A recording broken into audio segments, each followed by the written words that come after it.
오늘 말씀은 예레미야서 15장 10절에서 21절까지 말씀입니다. 무서운 자의 손에서 구원하리라 라는 제목으로 함께 나누겠습니다. 오늘 말씀의 시작은 이렇습니다. 내게 재앙이로다. 나의 어머니여, 어머니께서 나를 온 세계에 다투는 자와 싸우는 자를 만날 자로 낳으셨도다.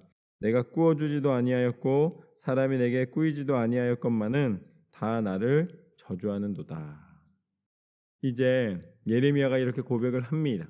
내가 누군가에게 피해를 입히거나 또한 누군가에게 무엇을 바란 적도 없지만, 그렇지만 내 인생을 보면은 내 민족과 또 내 가정과 내 나라와 내 환경이 결국은 괴로움을 줄 수밖에 없는 상황 속에 들어가고 있다라는 말입니다. 결국 나는 이 모든 세상 가운데 거하고 있기 때문에 그 거하고 있는 것을 부정할 수가 없다는 것이죠. 하나님이 만드신 세상에서 하나님이 뜻하시는 대로 우리는 살아갈 수밖에 없다는 것입니다. 그런데 하나님이 벌 내리시기로 결정을 내리시면 그것을 누가 피하겠는가? 11절부터 보면 여호와께서 이르시되 내가 진실로 너를 강하게 할 것이요 너에게 복을 받게 할 것이며 내가 진실로 내 원수로 재앙과 환난의 때에 내게 강구하게 하리라. 누가 능히 곧 북방의 철과 놋을 꺾으리요. 그러나 내 모든 죄로 말미암아 내 국경 안의 모든 재산과 보물로 값없이 탈취를 당하게 할 것이며 내 원수와 함께 내가 알지 못하는 땅에 이르게 하리니 이는 나의 진노의 맹렬한 불이 너희를 사르려 함이라. 하나님께서는 말씀해 주십니다. 내가 너를 강하게 할 것이다. 내가 너를 복받게 할 것이다. 환난의 때에 강구하는 사람에게 하나님은 함께 할 것이다 라고 말씀을 하십니다. 그렇지만 이방신을 섬기거나 아니면은 세상 나라를 의지하여서 문제를 해결하려 할 때에는 하나님은 그것을 기뻐하지 않으신다 라고 말씀을 하십니다. 오히려 하나님을 떠나 세상을 의지할 때에는 내 진노가 맹렬히 타는 불꽃처럼 그곳을 사르게 될 것이다 라고 하나님께서는 경고하십니다. 하나님의 심판을 피해갈 수 있는 사람이 없기 때문에 우리는 영적으로 깨어 하나님께서 싫어하시는 일, 하나님께서 기뻐하지 않으시는 일을 구별하여서 떠나야 합니다. 내가 세상의 만족이나 세상의 자랑이나 내 안에 욕심을 채우고 있는 것이 과연 지금 이 순간에 어떤 것에서 있는지를 분명히 알아야 합니다. 그런데 그것은 그렇게 어렵지가 않습니다. 왜냐하면 자신이 알기 때문이에요. 자신이 어떤 것을 얻어내기 위하여서 세상적인 방법이나 아니면은 혼자만의 욕심으로 인색함과 또 강팍함으로 가득한 영역이 있다면 그 마음이 너그럽게 풀리지 않는 이상 하나님의 마음을 담을 수가 없습니다. 왜냐하면 내 것으로 가득 차 있기 때문입니다. 넣어주고 싶어도 넣어줄 곳이 없는 거예요. 하나님께서 축복을 주시려고 가득 가져오셨습니다. 그런데 내 것이 가득 담겨 있으니 줄 곳이 없는 거예요. 왜 손이 없다 그러잖아요. 우리 손에 이미 가득 다 쥐고 있기 때문에 하나님의 것을 받을 곳이 없는 거예요. 그러나 빈 마음, 또 우리의 마음 가운데 빈 그릇, 우리가 하나님의 것을 채우기 위하여 세상의 것을 다 비웠을 때에 하나님께서는 그곳에 하나님의 평안과 하나님의 축복과 하나님의 은혜와 하나님의 사랑을 가득 담아주실 줄로 믿습니다. 여러분, 이것은 세상에 묵상하면서 세상의 자연의 이치를 깨달으면서 비우는 마음과는 전혀 다른 거예요. 그렇게 비운 마음은 어떻습니까? 그렇게 비운 마음은 그냥 비는 거예요. 그렇지만 하나님 안에서 비우는 마음은 세상의 이치로 가득하게 만드는 마음이 아니라 하나님의 은혜로 가득하게 만드는 마음입니다. 그러려면 은혜가 담겨야 되잖아요.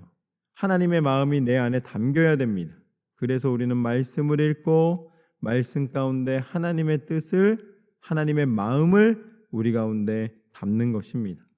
그렇게 되면 매사에 어떤 것을 보아도 하나님의 뜻이 어디에 있는가, 하나님이 내게 원하시는 것이 무엇인가, 하나님의 마음을 기반으로 결정을 하고 추진을 하고 성과를 내고 열매를 맺을 수가 있습니다. 그래서 오늘 예레미야는 이렇게 고백을 합니다. 15절 말씀부터 보면 여호와여 주께서 아시오니 원하건대 주는 나를 기억하시며 돌보시사 나를 박해하는 자에게 보복하시고 주의 오래 참으심으로 말미암아 나로 멸망하지 아니하게 하옵시며 주를 위하여 내가 부끄러움 당하는 줄을 아시옵소서. 만군의 하나님 여호와시여 나는 주의 이름으로 일컬음을 받는 자라. 내가 주의 말씀을 얻어먹었사오니 주의 말씀은 내게 기쁨과 내 마음의 즐거움이오나 내가 기뻐하는 자의 모임 가운데 앉아 있지 아니하며 즐거워하지도 아니하고 주의 손에 붙들려 홀로 앉아사오니 이는 주께서 분노로 내게 채우셨음이니이다. 나의 고통이 계속하며 상처가 중하여 낫지 아니함은 어찌 됨이니이까. 주께서는 내게 대하여 물이 말라서 속이는 시내 같으시리이까. 여호와께서 이와 같이 말씀하시되 내가 만일 돌아오면 내가 너를 다시 이끌어 내 앞에 세울 것이며 내가 만일 헛된 것을 버리고 귀한 것을 말한다면 너는 나의 입이 될 것이라. 그들은 내게로 돌아오려니와 너는 그들에게로 돌아가지 말지니라. 하나님께서는 우리에게 기억할 만한 우리에게 믿음의 순간들을 허락해 주셨습니다. 그렇지만 우리가 믿음으로 만족하기보다는 믿음으로 하나님이 문제를 해결해 주시면 다시 세상의 만족을 찾아가는 경우가 너무나 많이 있어요. 이것이 정말 믿음으로 살았더니 이런 즐거움이 있습니다. 세상이 줄 수 없는 기쁨이 여기 있습니다. 라고 고백하는 순간들이 있습니다. 그게 첫사랑이에요. 믿음의 첫사랑. 하나님께서 주시는 은혜의 순간입니다. 그런데 조금만 지나면 어떻게 되는가? 금방 그거 잊어버리고서는 세상의 만족이 더 즐거운 거예요. 돈을 벌거나 아니면은 명예를 얻거나 어떤 성취감을 얻거나 거기에서 내 인생의 의미를 찾았다라고 착각하는 경우가 너무나 많이 있어요. 그리고 그것이 내게 너무나 큰 즐거움을 주면서 그거를 입으로는 내가 그리스도인이기 때문에 하나님이 축복해 주셨다고 하는데 인생의 기준을 보면 인생의 기준이 세상의 성공 속에 있음을 많이 발견하게 됩니다. 성공하면 반드시 교회를 위해서 제가 이렇게 하겠습니다. 저는 그렇게 고백한 고백이 자신에게 주신 하나님의 은혜 가운데 하나님께 고백하시기를 원합니다. 사람에게 할 필요가 없어요. 정말로 하나님을 사랑함으로 기도 가운데 하나님이 주신 마음을 품은 분들은 그 말을 하지 않고도 하나님을 전심으로 섬기고 온전히 섬기는 모습들을 많이 보았습니다. 하나님 앞에 고백하고 하나님 앞에 진실하시면 됩니다. 우리는 사람에게 보이고 싶어하는 마음이 너무나 커요. 내가 이거 이렇게 합니다 라고 얘기를 해서 사람들이 인정해주면 그게 하나님이 축복해 주시는 거라고 착각할 때가 너무나 많이 있어요. 아닙니다. 오히려 오른손이 하는 일을 왼손이 모르게 하라고 하신 말씀은 하나님께 진실하라는 말씀입니다. 하나님은 무엇을 보시는가? 하나님은 하나님과 우리 사이에 기억할 만한 것이 있기를 원하십니다. 그래서 환난의 때에 때로는 넘어지거나 쓰러졌을 때에 다른 기도할 필요가 없습니다. 하나님 회개합니다. 용서하여 주옵소서. 그러나 하나님 제가 하나님 사랑하는 마음 하나님 아시지요. 하나님 기억하여 주옵소서. 베드로도 그랬고 또 모든 믿음의 선배들이 그렇게 하나님 앞에 다시 일어섰습니다. 그런데 뒤져보니까 기억할 게 없어요. 하나님 기억하여 주옵소서 그랬는데 기억할 게 없어요. 어떤 믿음으로 심은 것도 없고 믿음으로 세워진 것도 없고 믿음으로 고백한 것도 없고 믿음으로 무언가 하나님 앞에 기도로 나아간 게 없으면은 그 인생이 가장 공허한 것입니다. 저는 매 순간마다 하나님 앞에 믿음의 씨앗을 심고 믿음의 나무가 자라서 믿음의 열매가 가득한 인생이 되시기를 소망합니다. 완벽한 사람이 어디 있겠습니까? 사람은 넘어집니다. 사람은 실수합니다. 사람은 때로는 다투기도 하고 욕심에 채워질 때도 있어요.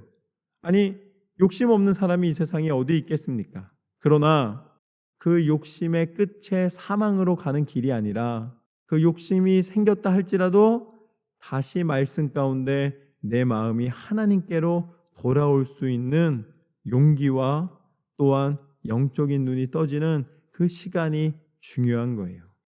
하나님께서는 우리를 너무나 잘 아십니다. 우리의 연약함을 아시는 하나님이십니다. 그렇기 때문에 우리가 강함으로 하나님 앞에 인정받는 것이 아니라 연약한 있는 모습 그대로를 하나님 앞에 고백하고 회개함으로 인정받는 것입니다. 그리고 우리의 권세는 어디에 있는가? 오직 예수 그리스도의 이름에 있는 줄로 믿습니다.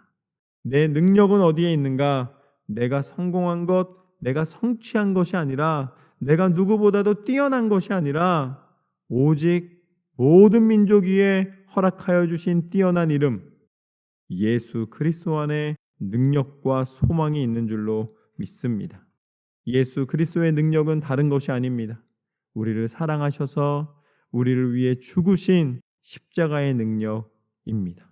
세상에 누구도 우리를 대신하여 죽어준 분이 안 계세요. 능력을 보인 다음에 따라해라 라고 다 말했습니다.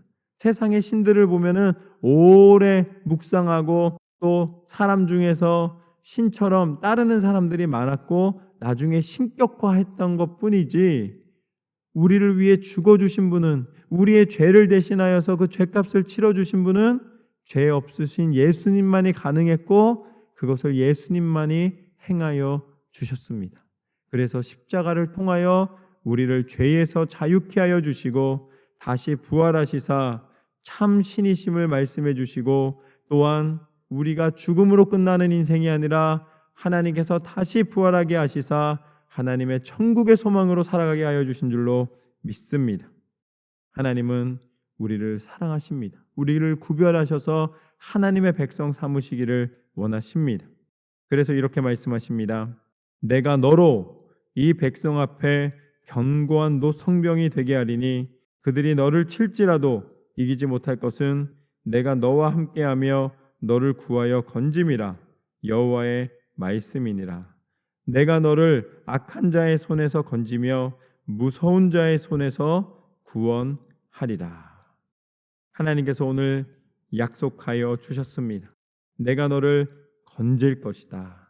내가 구덩이에 빠져 있더라도, 세상이라는 늪에 빠져 있다 할지라도 나를 찾으면 내가 반드시 너를 끌어올려 다시 살릴 것이다.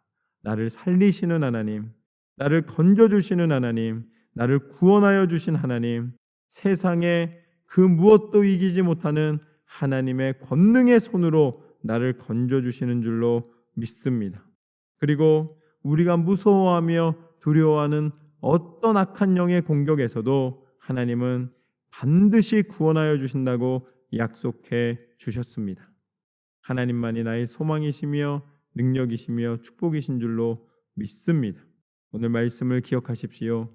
세상은 심판이 선포되어 있습니다. 우리가 세상에 속하면 심판에 속한 거예요. 그렇지만 오늘 말씀처럼 나를 의지하면 내가 너를 건지리라. 오늘 하루가 하나님께서 인도하여 주셔서 은혜와 평화와 축복과 사랑이 가득한 하나님의 능력의 이름을 의지하여 승리하는 하루가 되시기를 주님의 이름으로 축원합니다. 예수 그리스도의 이름의 권세로 말미암아 허락된 성령 충만함으로 오늘 하루 영적으로 깨어 기도하며 승리하는 하루가 되게 하실 줄로 믿습니다. 그렇게 승리하시기를 주님의 이름으로 축원합니다.